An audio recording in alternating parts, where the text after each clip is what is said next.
aimé, c'est celui qui devait recevoir la bénédiction.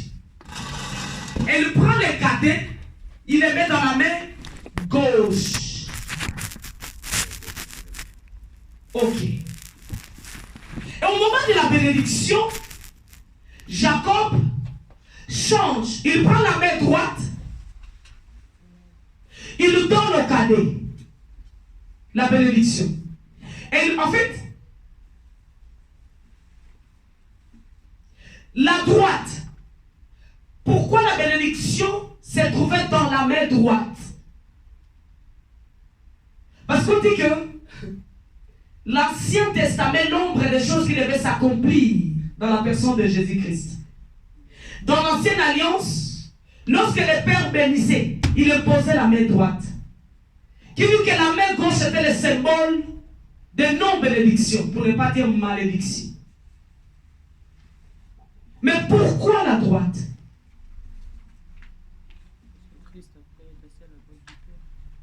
Parce que Christ après est assis à la droite du Père. Qu'est-ce qui est la droite?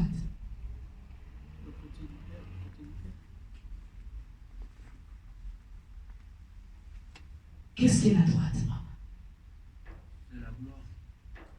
Et elle dit c'est la gloire.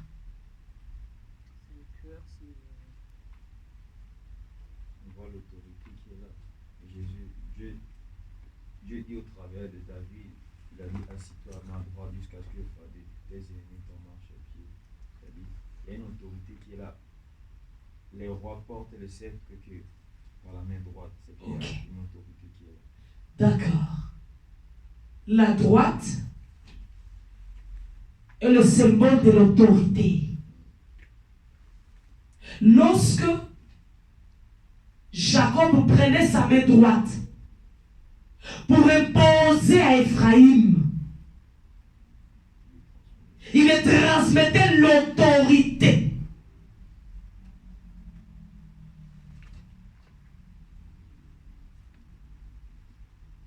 Le positionnement devant ses frères. Nous allons comprendre ça. Il impose sa main droite au cadet et la main gauche, il impose à Manassé qui est l'aîné. Joseph ne comprend pas. Il croyait que c'est la vieillesse qui avait fait que son père puisse se tromper. Il rappelle à son père qu'en fait l'aîné il est à la droite. Et Jacob répond que je sais ce que je suis en train de faire. Notre histoire s'arrête là. Je veux l'explication de ça. Jacob vieux,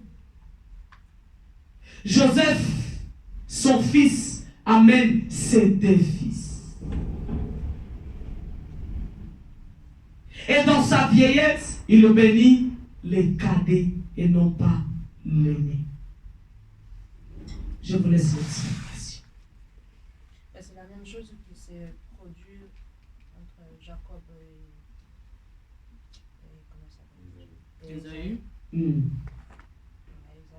Jacob a été béni à la place d'Ésaü. Parce qu'Ésaü était l'aîné et Jacob c'est la cadet. Jacob c'est les cadets, oui maman.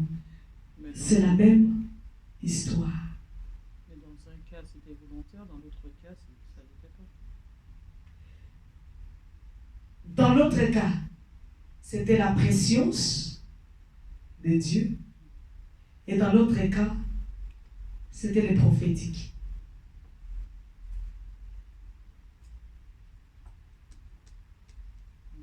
Si on essaie de révéler certaines choses cachées, lorsqu'on parle de second Adam, on dit le premier Adam il est mortel.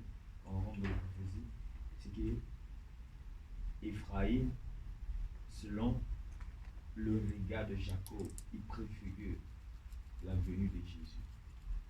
Adam était arrivé, il était mort. Mais Éphraïm préfigure le second Adam. Parce que Jacob aimait vraiment Rachel. Et si Jacob épousait Rachel premièrement avant Léa, Certes, on peut dire que c'est Joseph qui devrait être peut-être l'héritier de la maison de son père. Mais puisque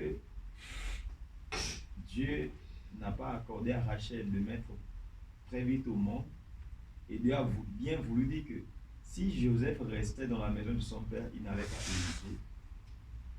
Certes, il va avoir la bénédiction, mais il n'aura pas la bénédiction des fils aînés. Il faut sortir. Et de là-bas, l'affection qu'il était dans son cœur, son papa va déverser maintenant sur ses enfants. Et c'est pourquoi il a choisi le second pour annoncer la venue de Jésus. Et maintenant établir ce qu'il avait dans la tête en faisant à Joseph sur les autres frères, sur ses enfants, pour leur dire que voilà, l'amour que j'avais, s'ils ne comprenaient pas, mais l'amour que moi j'avais pour Joseph, il a déversé ça. Si on voit bien, il a béni les enfants de Joseph avant de bénir ses propres enfants. Voilà, le prophète, il le prend plus dans l'angle du premier Adam et le dernier Adam. Ephraïm est présenté ici comme le dernier Adam, qui est Christ, qui a reçu la bénédiction ou l'autorité. Quelqu'un d'autre rajoute une pensée? Ephraïm signifie quoi, maman? Dans Ephraïm signifie quoi? Ephraïm, cherche-moi ça. J'ai la signification de ce nom. Ephraïm, j'ai la signification de ce nom, maman, dans mes livres de signification. Attends, si maman peut nous trouver là tout de suite, ça sera bien. Sinon, je t'envoyerai ça par téléphone. Okay. Tu as pu trouver, maman? Attends, maman.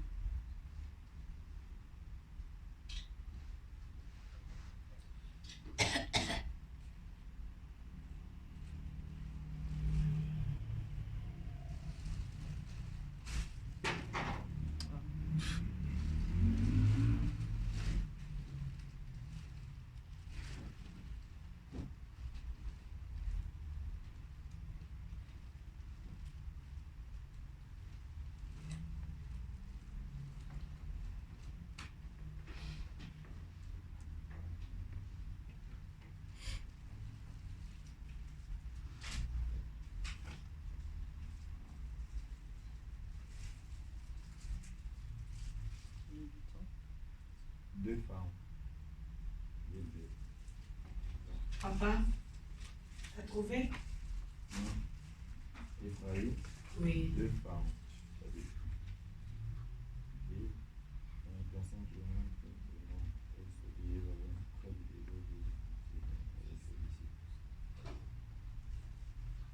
de deux pharaons sortent pour deux pharaons pigeons.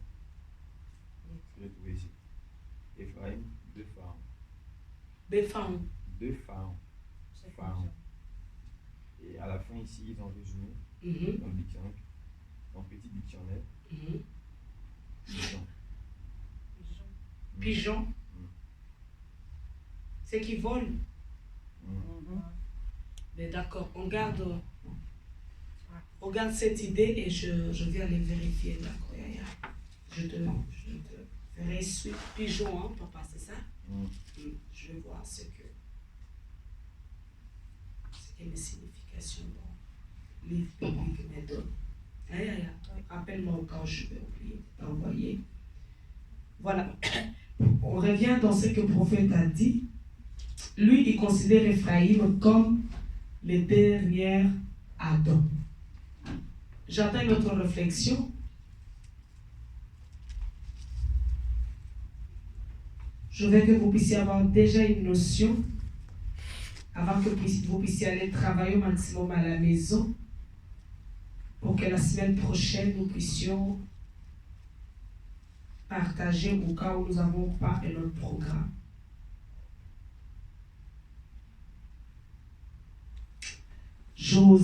Jacob vieux, Joseph l'amène des fils.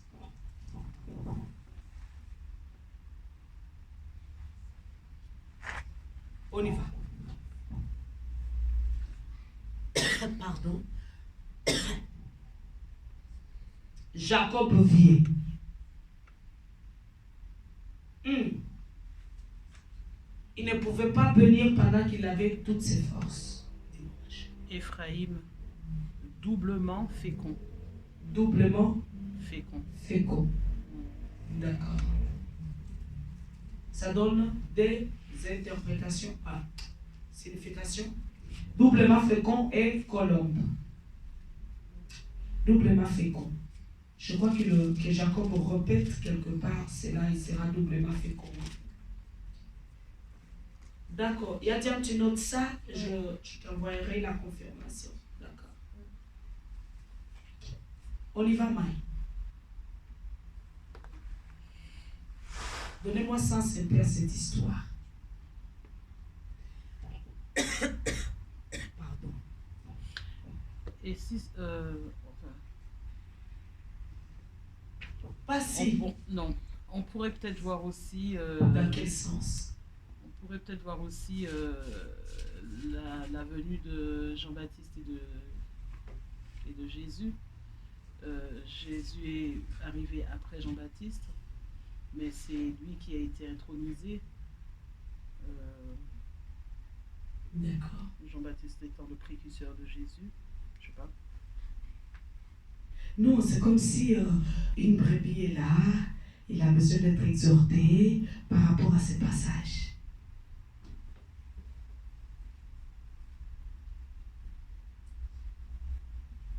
Jacob vient, béni, les deux fils que Joseph l'avait amenés. Dans sa jeunesse, il ne voulait pas, mais il bénit dans sa vieillesse.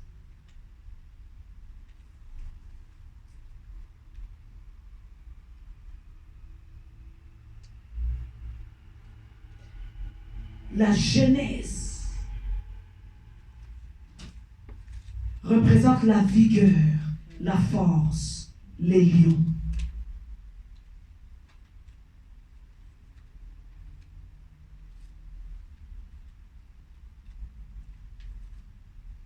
La vieillesse représente la fatigue,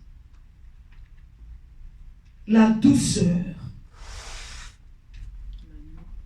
l'agneau.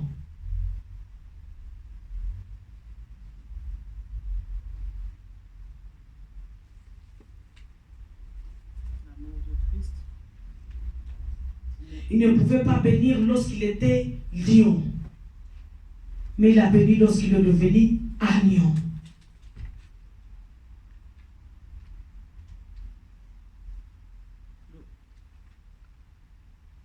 On peut comparer au sacrifice de Christ aussi.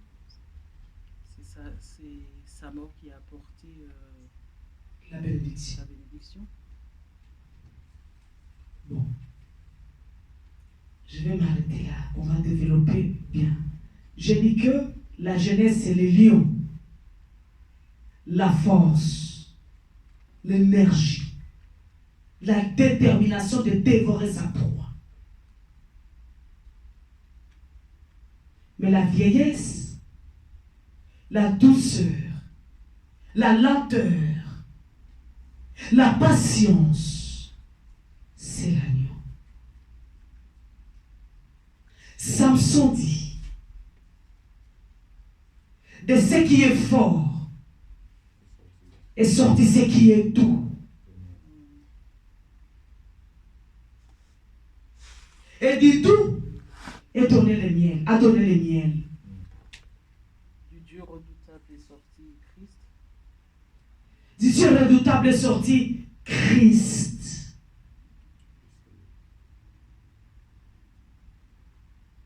Dans quelle dispensation?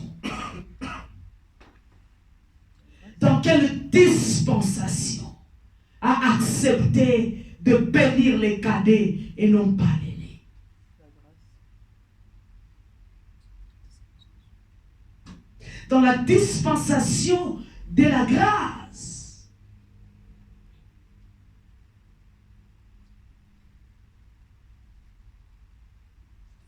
Et qui a déclenché cette dispensation de grâce pour que le Père bénisse? C'est le véritable Joseph.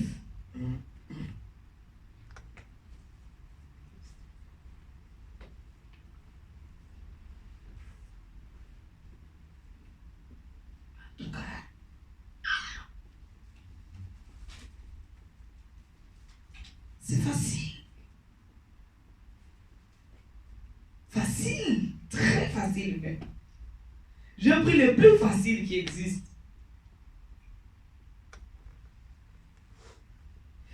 Jacob vient dans le résumé, veut représenter Dieu agissant dans la dispensation de la grâce.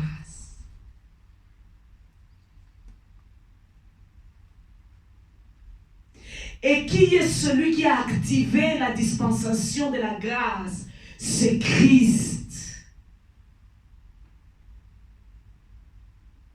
Pourquoi c'est Christ?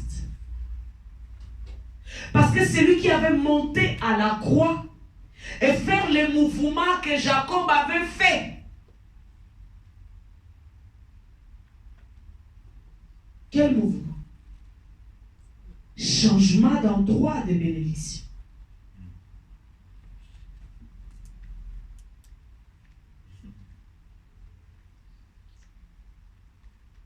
Qui est le fils aîné?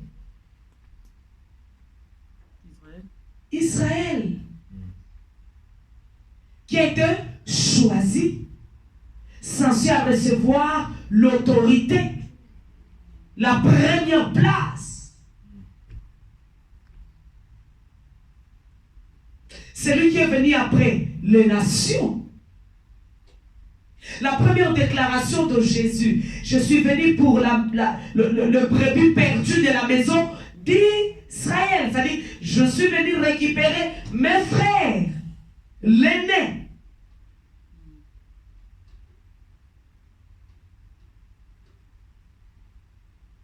Mais dans la volonté de Dieu, les cadets reçoivent la bénédiction.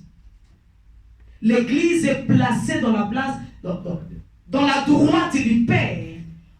Apôtre Paul nous dit, là où Christ est dans les lieux célestes, nous sommes aussi avec lui. Tel qu'il est, nous sommes aussi.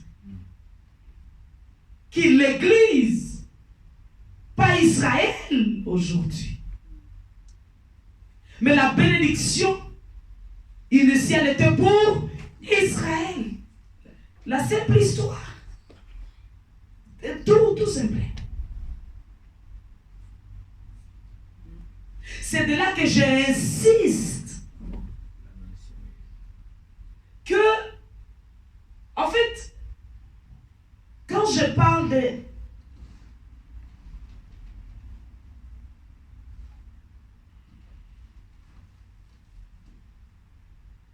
la Bible, j'avais pris ces passages pour vous faire comprendre que la Bible parle de l'homme et Dieu. Hein? Jérusalem, Babylone. Nation, Israël. Et dans la vie de chaque prophète de la Bible, vous allez trouver que s'il ne parle pas de Babylone, il va parler d'Israël, de Jérusalem. S'il ne parle pas de Dieu, il va parler de l'homme. S'il ne parle pas des nations, il va parler d'Israël comme peuple. Vous allez voir dans des prophéties de chaque prophète ou de chaque livre prophétique, vous allez trouver, il parle d'Israël, il parle des nations. Et pour comprendre la Bible, il faut premièrement se baser sur ça en fait.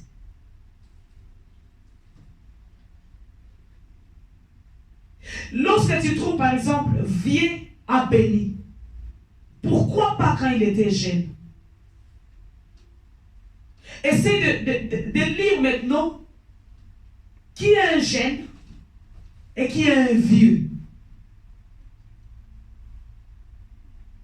Quel est le comportement d'un jeune et quel est le comportement d'un vieux?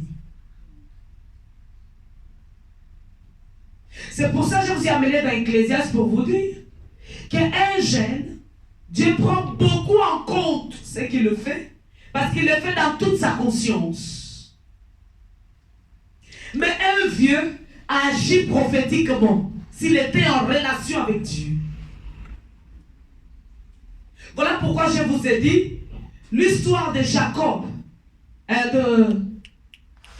Ésaü et Isaac était la préscience de Dieu révélée.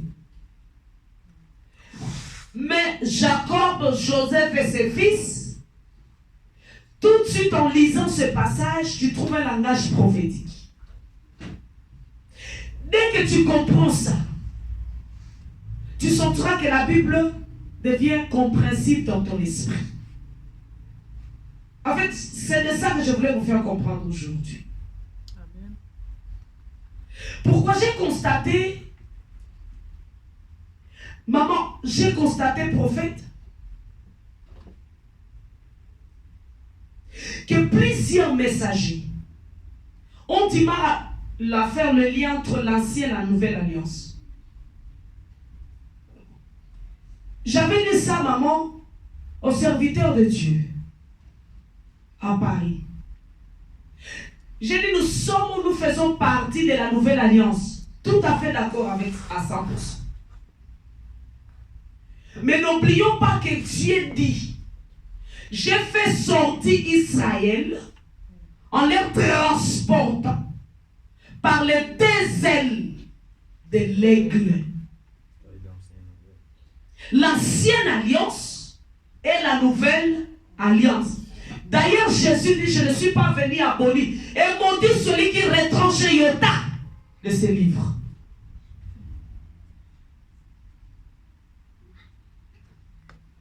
Voilà pourquoi j'insiste sur la compréhension de l'ancienne et de la nouvelle alliance. Parce que si tu as la compréhension de l'ancienne alliance, tu comprendras la grâce en fait. Tu comprendras que Dieu a commencé à parler de la grâce dès le commencement, dès la création. Qui te fera comprendre que, oh, pourquoi Dieu a pris un temps pour la manifestation de la grâce, il avait déjà parlé dès le commencement. Et tu commenceras à comprendre, pas dans sa totalité parce que Dieu est insondable, hein, mais petit à petit, son fonctionnement. Et tu sentiras que dans chaque passage, tu auras la facilité de comprendre la pensée de Dieu. Si tu trouves qu'ils ont parlé ville, sois attentif. Il va parler soit de Jérusalem, n'importe le nom qu'il va utiliser. Mais dès que la ville sort hors Jérusalem, il est considéré comme Égypte, comme Babylone, comme les nations.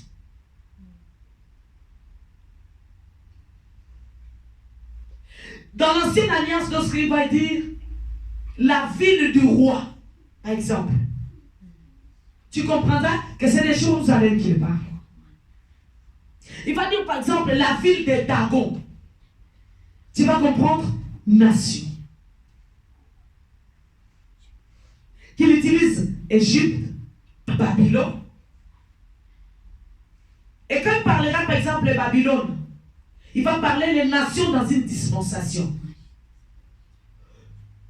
Et quand il va parler Égypte, il va parler nation. Pas dispensation, le terme c'est quoi? Pas génération. Pas dispensation. Le terme c'est quoi? Dans une signification. Par exemple, il va parler Babylone. Quand il va parler de Babylone, l'exemple. Dans une manière de vivre. Dans une manière de vivre des nations. Donc, une époque dont les nations s'est comportées de telle manière. Voilà. Une manière de vivre à une certaine époque des nations. C'est ce qui fait que Dieu, en parlant des nations, peut utiliser des langages différents pour parler du comportement des nations à une certaine époque. Par exemple, lorsqu'il va faire Babylone, on va comprendre qu'il y avait un certain mélange. On va parler de l'Égypte, on va voir les nations dans la captivité. Voyez? Voilà pourquoi je vous ai donné toute cette petite histoire. Pourquoi tu dis merci, moi? Merci. Je sais bien. Dieu vous bénisse. Ça ouvre l'esprit. Posez-moi les questions si vous avez.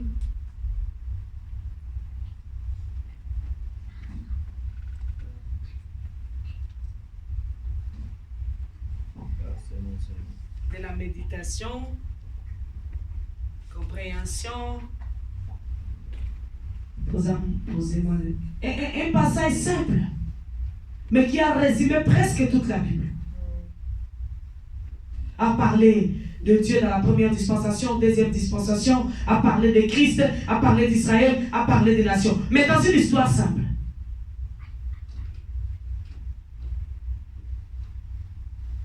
L'esprit trouvé dans la lettre. C'est compris? Amen. Dieu vous bénisse. On va remercier le Seigneur pour cette petite exhortation. Non, je rectifie. La parole de Dieu n'est jamais petite. Car même lorsque le Seigneur dit seulement « Je t'ai vu », il a assuré déjà toute ta vie. Lorsque Dieu te dit seulement « Ne pleure plus », c'est qu'il a essuyé les larmes du passé, du présent et de l'avenir. Voilà pourquoi je dirai la parole de Dieu toujours grande, puissante, forte et redoutable. Merci Dieu de toute grâce. Merci Jésus. Seigneur, je crois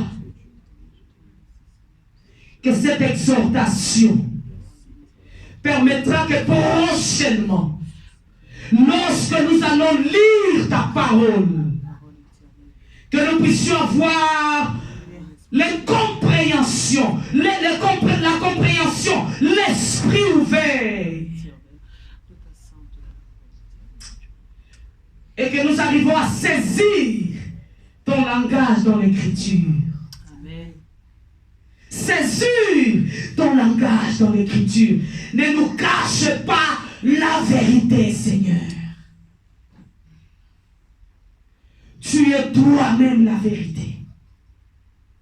Et nous voulons nous accrocher à toi. Merci. Je crois qu'elle produira le fruit. Elle produira, Seigneur. Amen. Amen. Chaque instant, le Saint-Esprit va nous interpeller sur ce que nous avons entendu ce soir. Amen. Amen. Et nous aidera à aller plus loin.